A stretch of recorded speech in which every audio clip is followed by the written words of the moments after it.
So, Zenless Zone Zero is not bad. It pains me to say this, but some of the characters that we have in the game just straight up belong in the garbage. And as much as I hated to admit that, we should not forget that we're playing a gacha game and that, hey, I don't make the rules. So before you make the regrettable choice of wasting the very few resources that this game gives out for some reason on someone who will only drag your account into the dirt, watch this video and find out who you should avoid pulling for by all means possible. Unless you really like them, of course, because more important than how your enemy's HP bars are gonna feel when you try to kill them is how you feel about playing the characters you signed up to play. Keep in mind that as we progress further down the line, some agents might become way better and some will inevitably get power creep. But for the near future, you can safely rely on the fact that these are the top 10 worst agents in Zenless Zone Zero. But before we get into it, it wouldn't be a YouTube video if I didn't tell you that only 0.001% of people who watch this video are actually subscribed. But for real, I unironically always try my absolute best to push out just the best content for you guys, and I do it for free. So please support the channel by liking and subscribing. It would genuinely mean the world to me, and it only takes about a second to do so. Thank you, and let's begin. Starting us off, we have the cute little kitty cat Nekomara. Honestly, just because she is on this list, this doesn't necessarily mean that she's too bad. Her multipliers are by all means really great, and naturally her damage output is not even lackluster. As a standalone unit, Nekomara can hold her own without even breaking a sweat. So you probably have seen her being used on the final boss fight against Ninive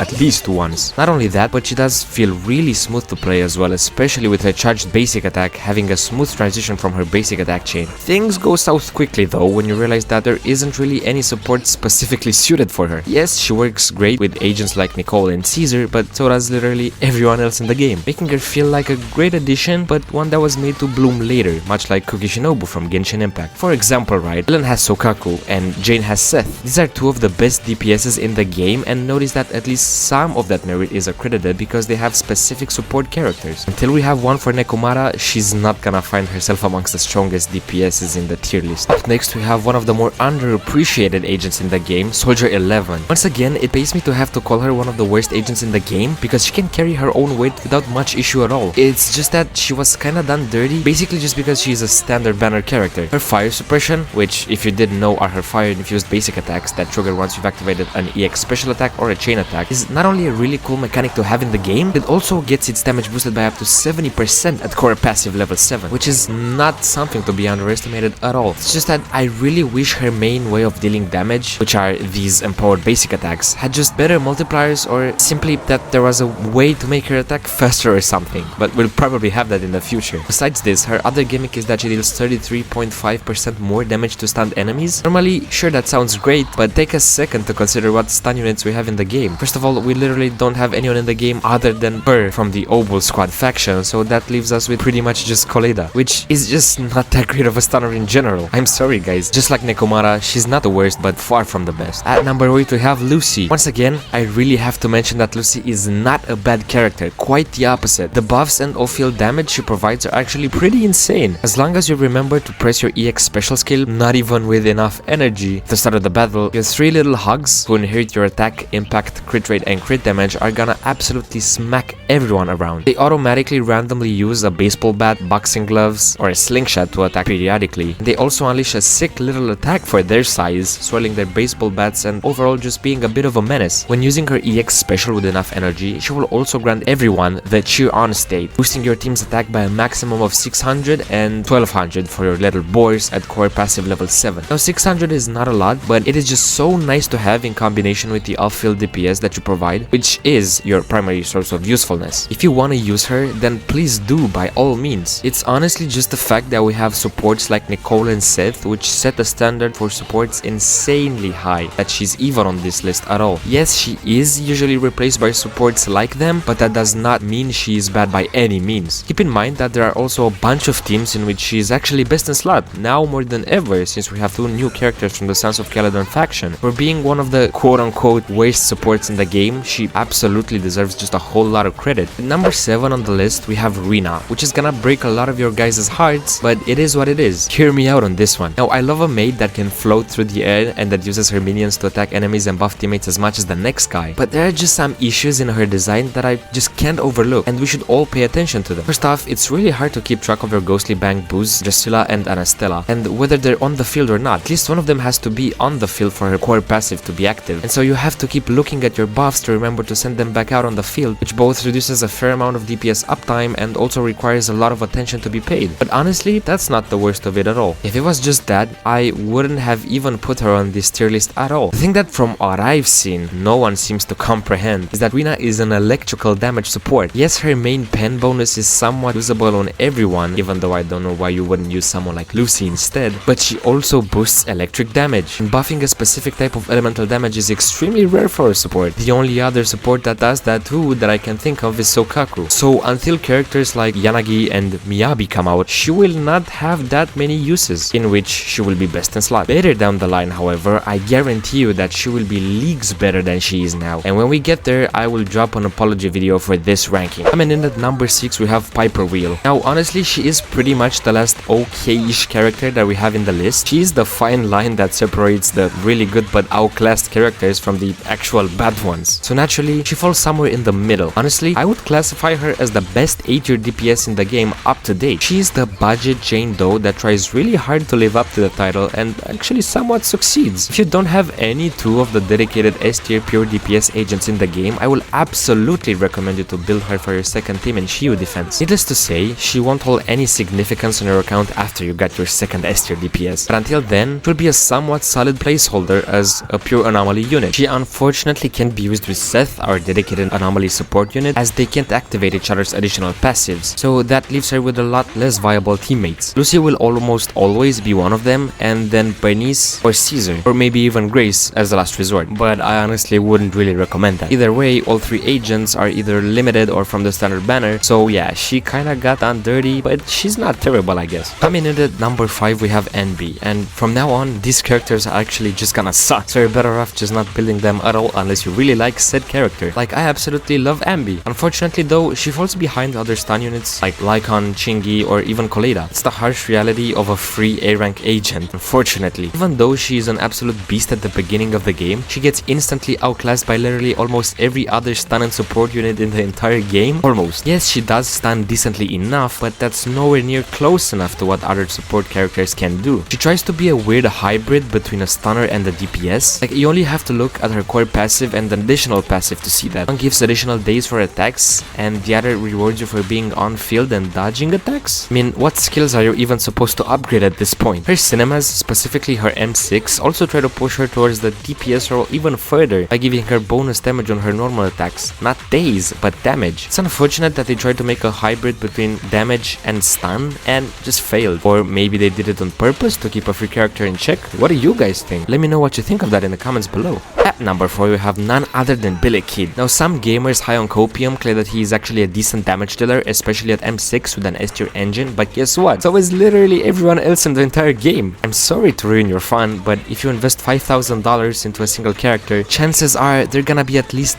decent. But hey, for all the delusional Billy mains there, I get you, bro. I also enjoy not being like the other girls. To be completely honest, his core passive sucks. Having to be completely still for this long before you can actually start dealing decent damage is just not gonna happen if the enemy isn't stunned. But here's the thing, you know who else deals a lot of damage when the enemy is stunned? Literally everyone in the game. Billy just can't keep up with other DPSs. You can try to stack as many shields as you want on him, but in the late game, being hit intentionally, doesn't sound like her greatest of ideas. Especially since the best shielder in the game, Caesar, only provides her insane attack buff if the active character currently has that shield on him. And he will benefit from her buffs for about 3 seconds before her shield either gets destroyed or he's forced to dodge, or both. And his gameplay is somewhat low-key just boring. Honestly, who enjoys just holding down the basic attack button when you can do stuff like this? Number 3, we have our favorite bro, Anton. Oh boy, honestly, if you see an A rank agent with this symbol above their head, just run, bro. Get away as fast as possible. He needs so much energy to be able to sustain his own DPS. You need to have at least 50 in order to be able to keep him on field for like 10 to 15 seconds, which is fine in a lot of cases. But what happens when you run out of energy and the enemy is, say, stunned? You crawl into a ball and cry is what you do. Even as bad as this sounds, keep in mind that he can't even regenerate energy while attacking, so you're gonna run out no matter what you do. He has no dedicated engine, and there is no other DPS engine that can recover some extra energy for him. DPS loss is written all over him, but the damage he does dish out is actually passable, if you set up everything perfectly, that is. If you do that, he can almost sort of keep up with other damage dealers for about 5 seconds, and then you run out of of energy. I would have understood his design if he either applied shock